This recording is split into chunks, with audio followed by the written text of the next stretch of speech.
Okay, Lava Lamp presentation by Nicole Jones. So this presentation is asking what happens when you drop an Alka-Seltzer tablet into oil and water. The experiments. Some materials you need are empty water bottle, water, cooking oil, food coloring, and Alka-Seltzer tablets. So procedure, you fill the empty water bottle with 1/3 water, fill the rest of the bottle with oil, leaving a space at the top. You add a few drops of food coloring, break an Alka-Seltzer tablet and drop it into the bottle, observe and evaluate the reaction. What is happening and why? So oil and water don't mix because water is polar and oil is nonpolar. So a polar molecule is a polar bond. So the electronegativity of the atom will be different. So a nonpolar molecule is in a nonpolar bond, the electronegativity of the atom will be equal. So polars dissolve polars. So the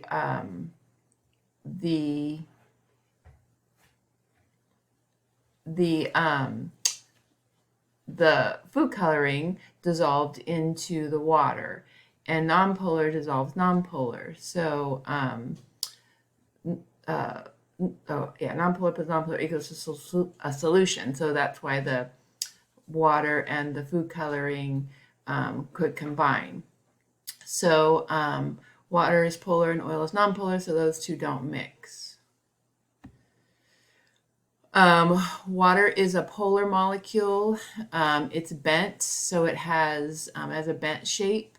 So oxygen has 2 electrons that repel each other, and the other electrons are bonded to the hydrogen molecule. So it gives it the bent shape, and the oxygen side has a partial negative charge, and the hydrogen side has a partial positive charge. So it likes to bond with other negatives and positives. So it can go either way. Carbon dioxide is not polar because it's straight, but it does have the C part of the positive C atom is why the water is attracted to the carbon dioxide and kind of sticks to it. So it is considered polar, but it does have a little bit of polarity. I did a lot of research on this because I wanted to know why the water stuck to the CO2 and brought it up. So overall, the explanation is that oil is hydrophobic. It does not mix with water. Also, oil is less dense, which means that there are less particles in the space it takes up. So it will sit on top of the water, which is more dense than the oil. The food coloring, which is also polar like the water and more dense than the oil, so it combines with the water. And it did kind of stick in between. I think the oil kind of stuck to it a little bit and didn't let it all the way fall, but it did eventually combine to make that solution. Alka-Seltzer contains the chemicals sodium bicarbonate and acetylsalicylic acid. One is an acid and the other is a base. So when the tablet is dropped into the water, they can break apart and dissolve, and then they can make a solution and interact with each other. The interaction creates carbon dioxide. The carbon dioxide gas bubbles are the least dense and also a gas, so they want to rise up from the bottom.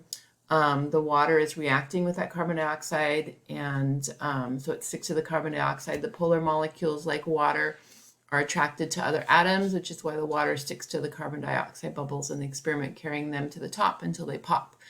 Oil does not have a charge, or it's nonpolar, so this is another reason why oil and water don't mix. So the carbon dioxide bubbles push up through the dense oil and bring the colored water with it, creating the lava lamp effect. When the carbon dioxide bubbles reach the top of the oil, they combine with the air and the water molecules fall back down through the oil.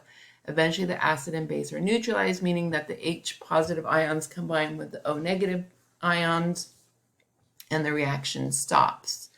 So let's show you the experiment. And we put oil.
The brightness is really high.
So a molecule of carbon dioxide has a slight negative charge near the oxygen and a slight positive charge near the carbon. This is one of the excerpts that I took out when I was trying to figure out why the carbon dioxide and the water were sticking together. And the carbon dioxide is soluble because water molecules are attracted to these polar areas. The bonds between the carbon and oxygen is not as polar as the bond between hydrogen and oxygen, but it is polar enough that the carbon dioxide can dissolve in water. And that's the equation. The tablets containing sodium bicarbonate and citric acid, when the tablet is dissolved in water, bicarbonate HC3O negative and the hydrogen ions H positive are formed. When those are combined, then it is neutralized. Those are my citations, and that's it.